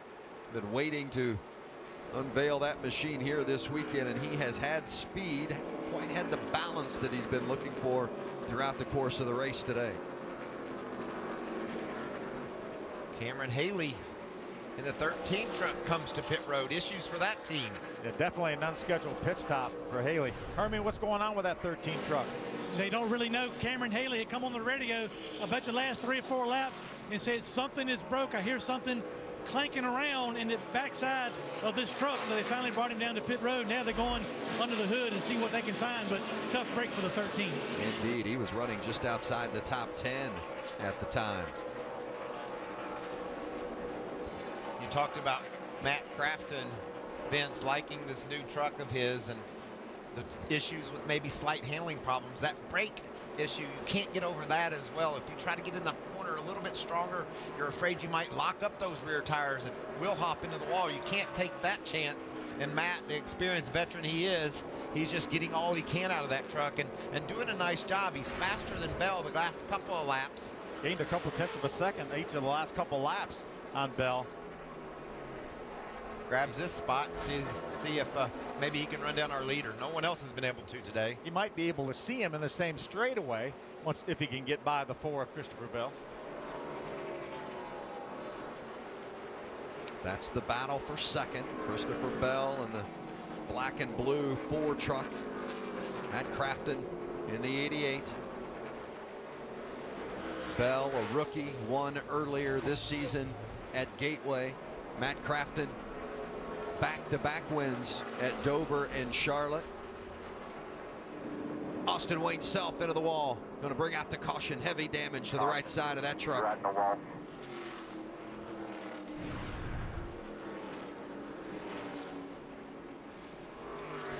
Self was running 19th, just inside the top 20, and that, as you said, Phil, going to set up another restart and give somebody else maybe an opportunity to make a move on William Byron.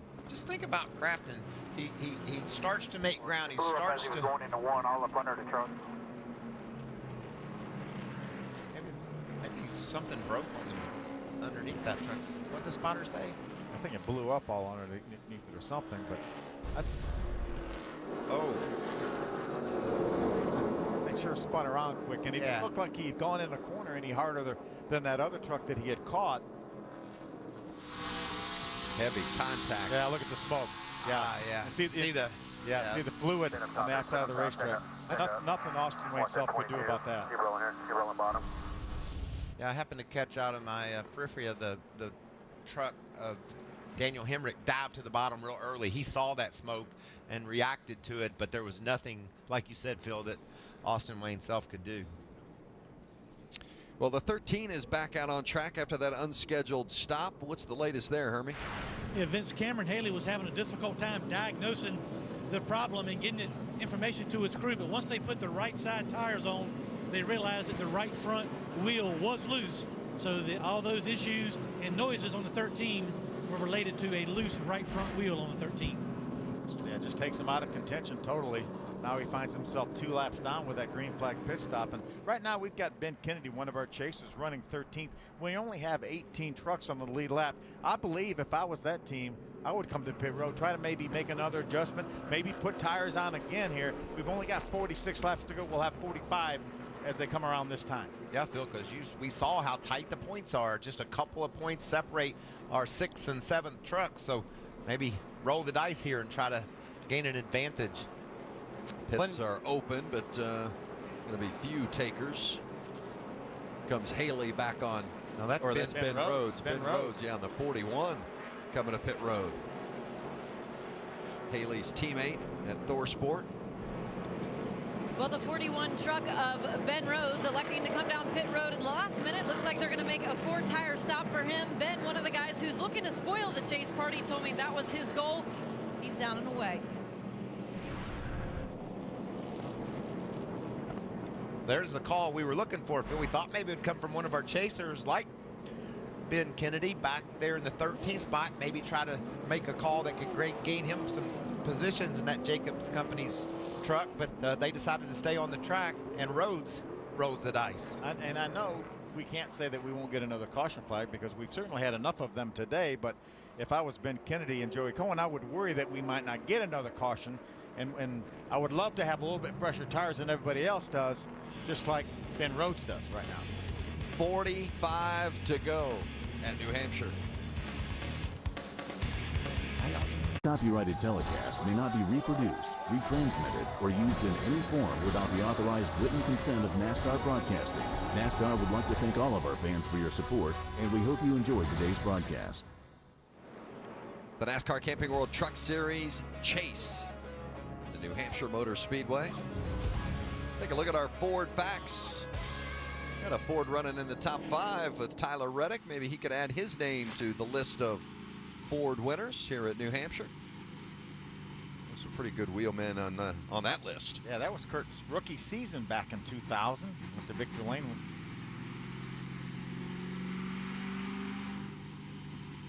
Rick Crawford won the very first race we had at Daytona on Speed Channel, which was what FS1 was formerly known as.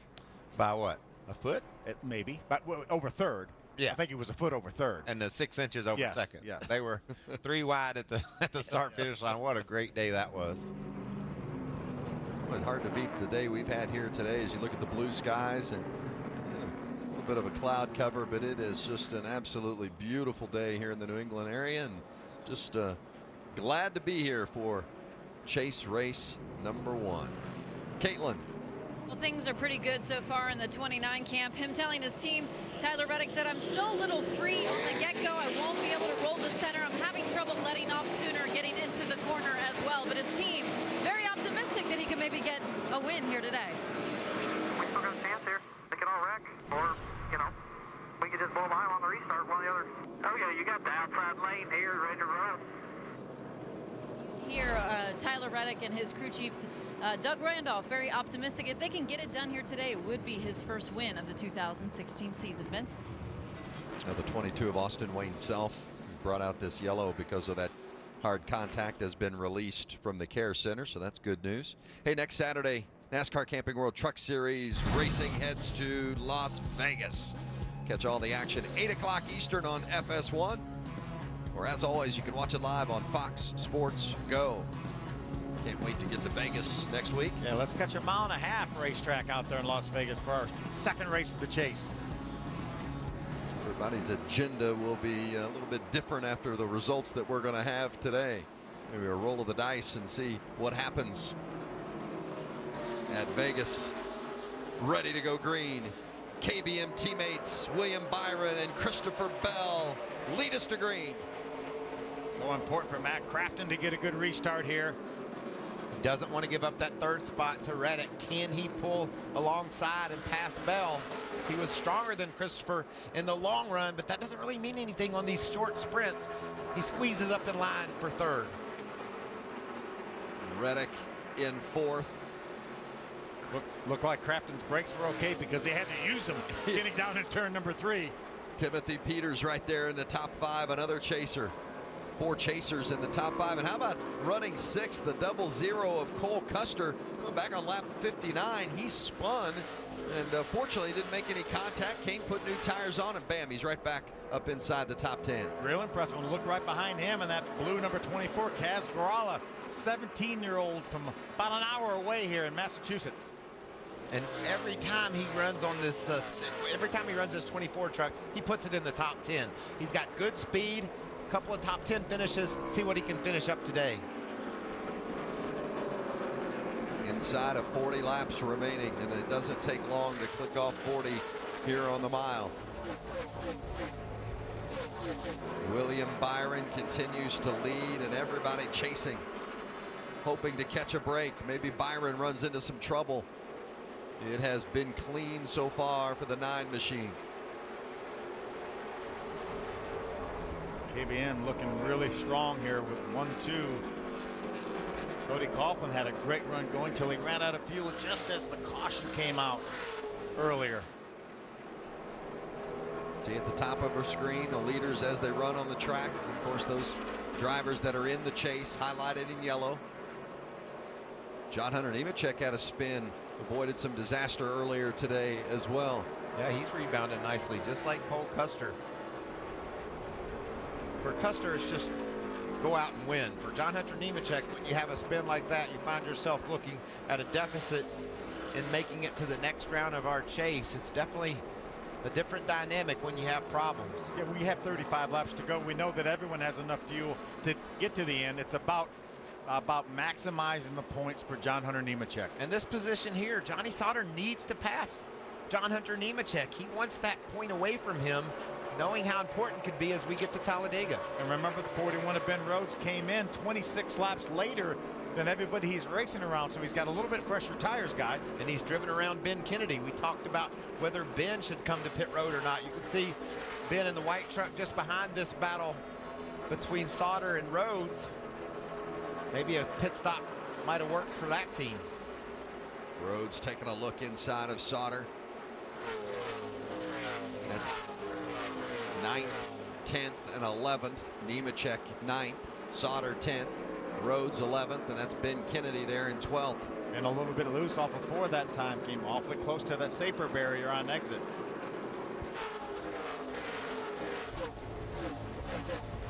Under 35 to go at New Hampshire.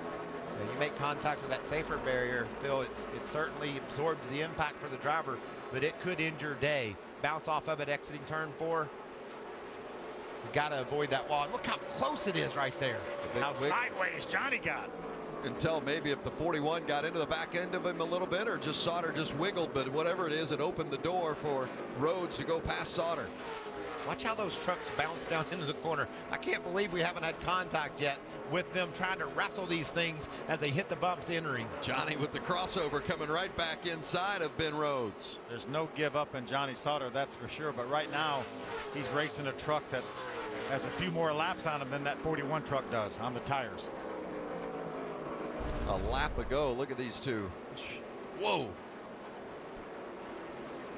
Got out from underneath Sauter. I thought maybe that Rhodes had gotten into him just a little bit, but I don't know if that was the case or not. I think Johnny just got loose coming off the corner there. I thought he was coming into the booth up here, sideways sliding toward us.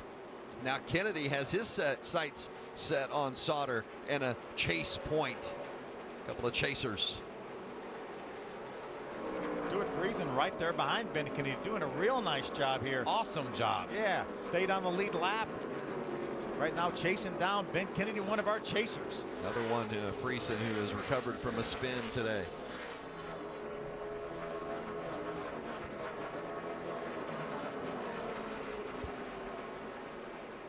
Sauter looks like he's going to be able to maintain an advantage over Kennedy when anytime you get past like Sauter did by Ben Rhodes, it throws off your rhythm.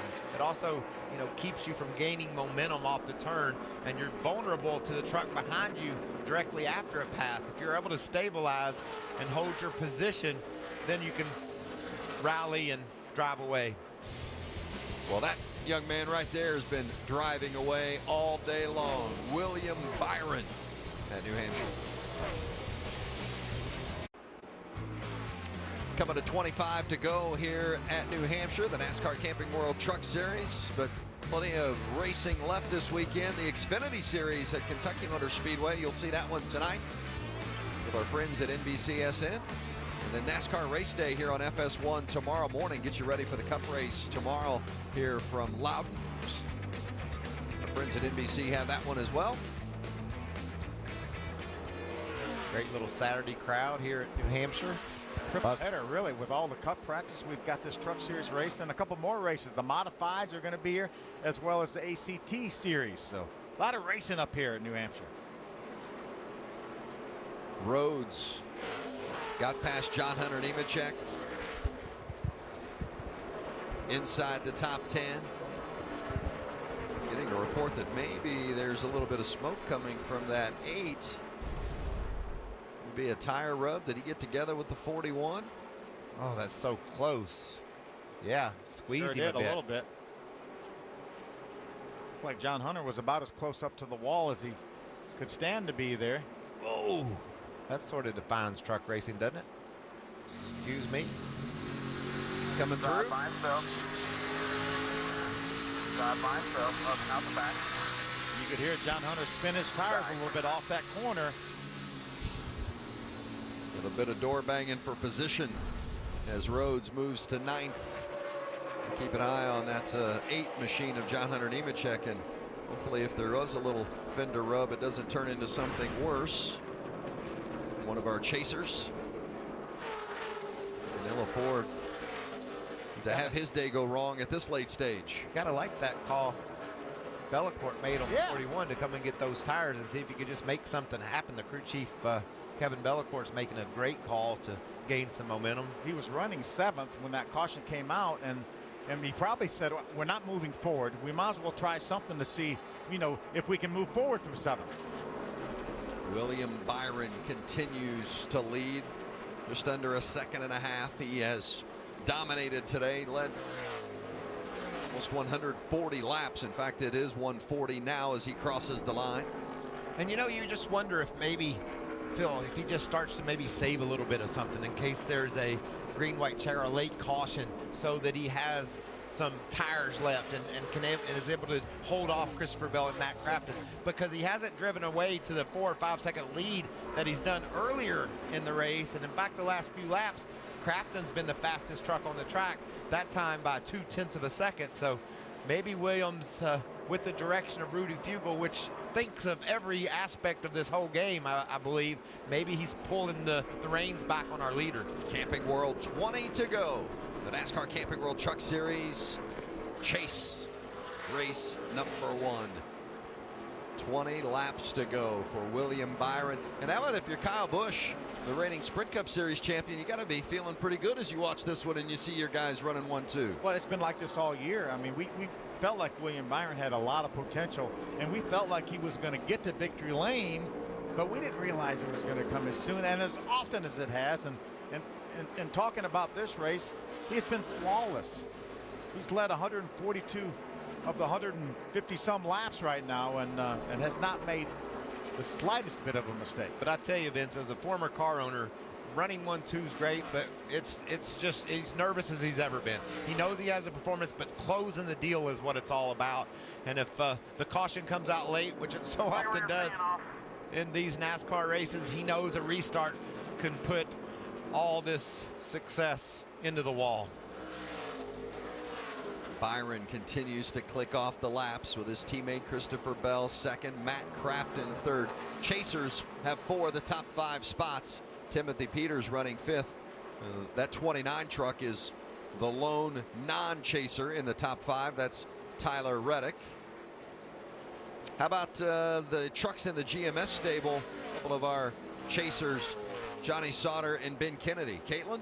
Well, Vince, they're currently running together 11th and 12th, and we know that they also have similar setups in both of their trucks.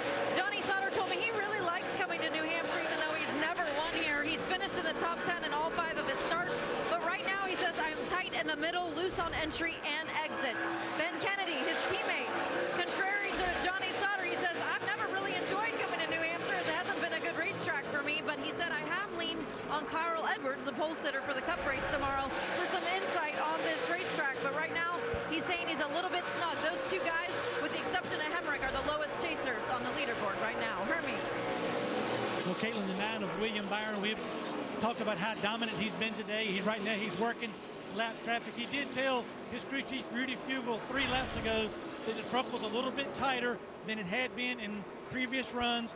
The only thing they did, cut the right rear fan off to allow that right rear tire to maybe gain a little bit more air pressure, but certainly been smooth sailing for the 9 all day long. Well, smooth sailing right now as we have 15 to go, but in 5 of the last 6 races here at New Hampshire, we've had a caution in the last 10 laps. That's the last thing William Byron wants to see right now, isn't it? Yeah, and if we have 1 caution, I got to believe we'll have more than that with one of these crazy restarts late in this thing. You know, we talked earlier about how they stack up on the restarts. They need to be calm and patient. Done. No more calm, no more patience. You got to stick your nose anywhere you get an opportunity, and that can cause problems. Good battle right here for the 4th spot. Reddick, the 29, has it. That's Timothy Peters, the 17, and Cole Custer, the 00, 6th and 7th. Excuse me, 5th and 6th. The 41 of Ben Rhodes and the 11 of Brett Moffitt. Well, Rhodes, since he came and got those tires, he's been on the move, but now 9th, and Moffitt has been strong today as well, just outside the top 5, been running between that kind of 5th and 10th spot most of the day. Yeah, Ben hasn't been able to get back to where he was when he came down pit road, but I still think it was a great call by Kevin Bellacourt to try it. Say, let's try something. We're running 7th. We're not moving forward. Let's see if we can make something happen. And if we were to get a caution, he would have fresher tires than these guys, and he would have a great opportunity on the restart to gain some spots. How about for the 19 of Daniel Hemrick? He's the only one of the chasers outside the top 12. He had the problems from the very early part of the day, and you see now going back to the garage, spent so much time in the garage, 35 laps off the pace. What kind of blow is this to that group? It's a huge blow. I think now they're in the mindset we have to go to Las Vegas or Talladega and win the race, period. And we know he's capable of it. So absolutely. You've got at least you know your plan now. You can't points race. You can't think that there's any way to get in other than winning. Still continuing to watch that battle. Cole Custer. What a great move. Dodged the 63. Talked about how tough it is to get off the turns and lose your momentum. He had some momentum and decided he was going to try to crank to the bottom and get around Timothy Peters. Didn't work. A for effort, though. 4th, 5th, and 6th. The one chaser in that group is the 17 of Timothy Peters. 10 laps to go. Chase race number 1. Timothy Peters would love to get this 1 more spot, 1 more point before the end of this thing. And he is all over the back of Reddick. Faster through the center of the corner, but just can't get to the bottom. And you're right, Phil. He knows that one position, that one solid could mean everything. Point could mean the difference between moving on to round 2 and not.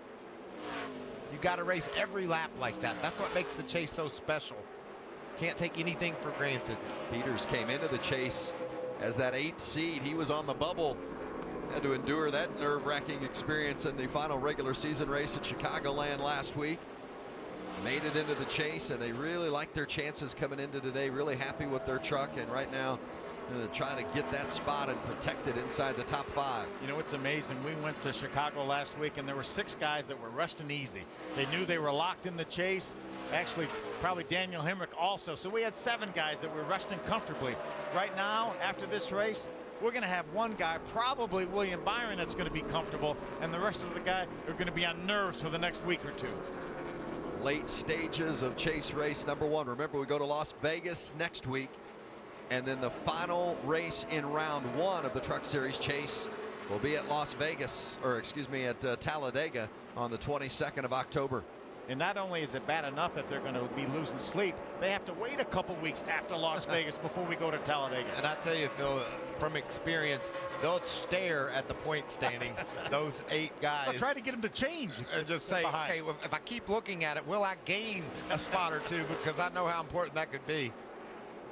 This Brett Moffitt and Ben Rhodes on the right-hand side of your screen. That's the battle for 8th. Meanwhile, on the left-hand side, Tyler Reddick and Timothy Peters for 5th, with Cole Custer keeping his nose in it. And William Byron just logging laps, thinking the only word he doesn't want to hear is caution. He's got this in the bag if the caution flag doesn't fall. 5 laps to go here at New Hampshire. Peters continues to work on Reddick. There's certain parts of the corner that Peters looks to be better, but just not enough to actually make the pass. This is an illustration of the fact that it's pretty challenging and difficult to pass here at this racetrack, even though right now Timothy Peters may have a little bit better truck than Tyler Reddick.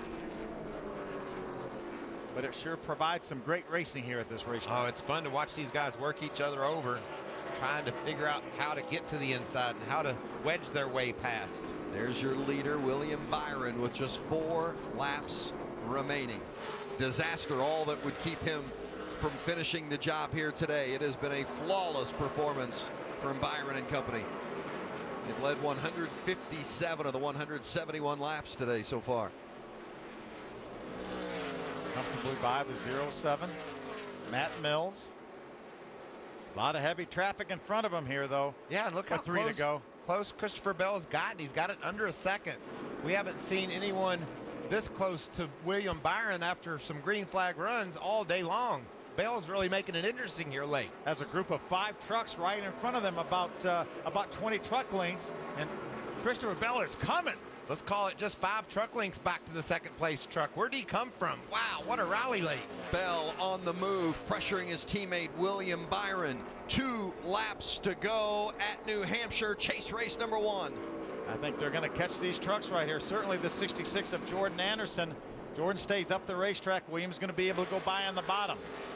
But when you pass a truck off the corner like that to the bottom, it really hurts your momentum. And you can see Bell takes advantage of that. Another truck length or 2 gone from that lead. It's the smallest the lead has been in for almost the entire day, under 0.4 of a second. Coming to the white flag for William Byron, but he's getting pressure from his teammate Christopher Bell. He has a fast truck in front of him. That's Cameron Haley. I don't think Cameron will hold William back too much here. But Bell is certainly right there within 2 or 3 truck lengths. Bell closing.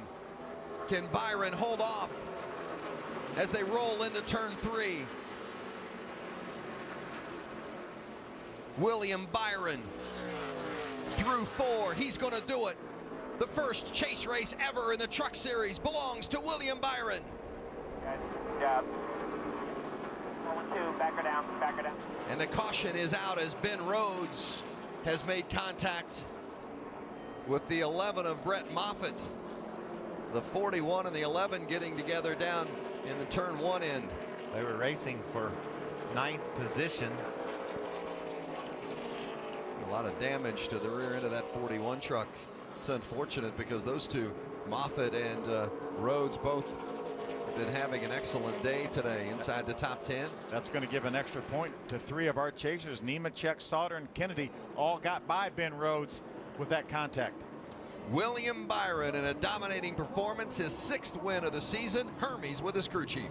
Yeah, what a dominating performance by your team. You knew you were good in practice, but did you think last night that you had this type of a dominating truck today?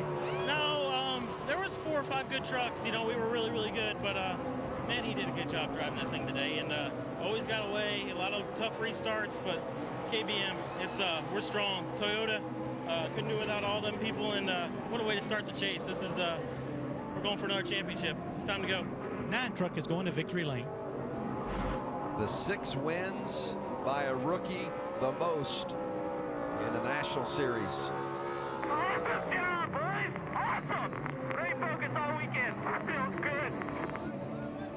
Indeed it does. The 18-year-old is going to get out and grab that checkered flag. Not only does he get to celebrate this win, but he knows this guarantees him to move to the next round of the chase. He can breathe for weeks now before we go to that 2nd round. Now he has to worry about exams and homework and stuff like that. A student at Liberty University. He's a freshman. Talking to him a little bit last night about some of his classes, but you could tell that the one focus, he was singularly focused, and that was on that race today. And that Loudon class, he went out and took care of business. See what happened to Ben Rhodes racing alongside Brett Moffitt. Wow. Really close on entry.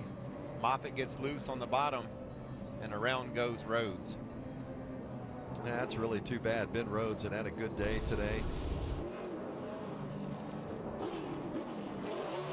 The runner-up, also out of the Kyle Busch Motorsports camp, is Christopher Bell. Caitlin?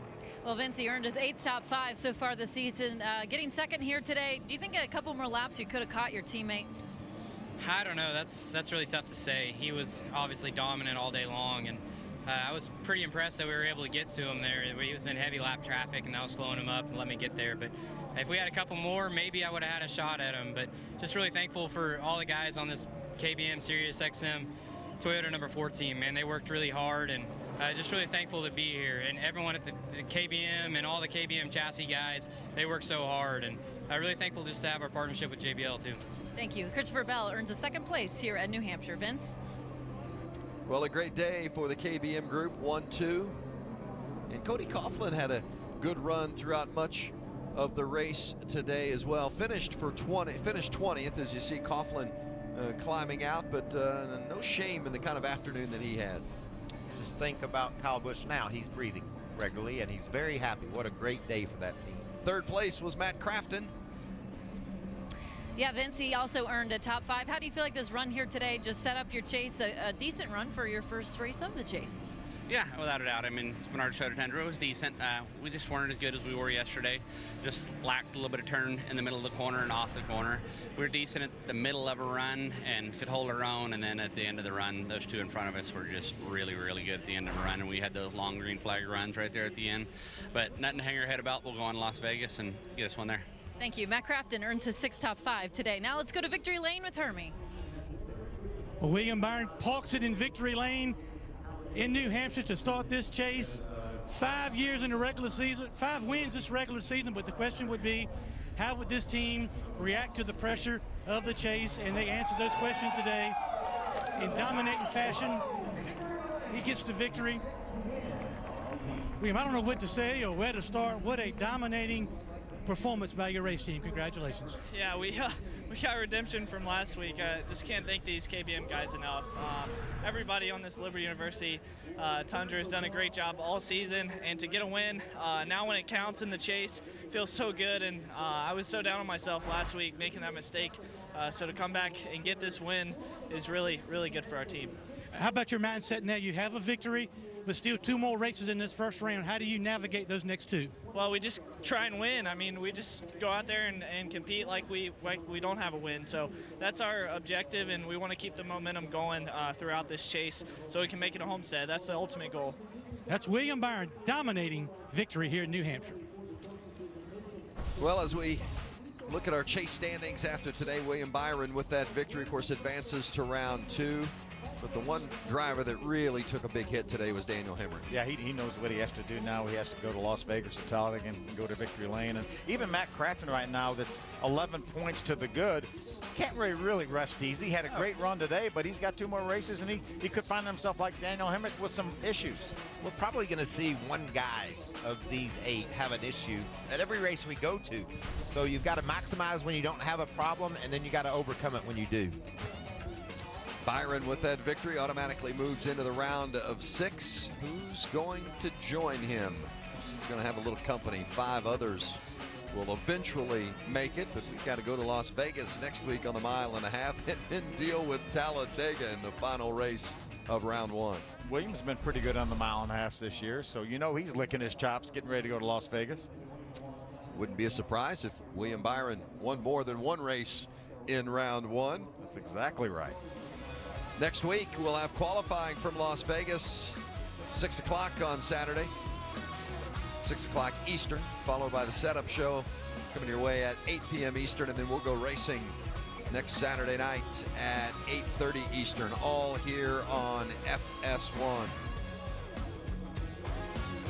Well, coming up next, College Football Extra with Rob Stone, and that'll be followed by Boise State and Oregon State. For Hermie Sadler and Caitlin Vincey, Phil Parsons and Michael Waltrip, I'm Vince Welch. Congratulations to William Byron, the winner, the Truck Series Chase Opener.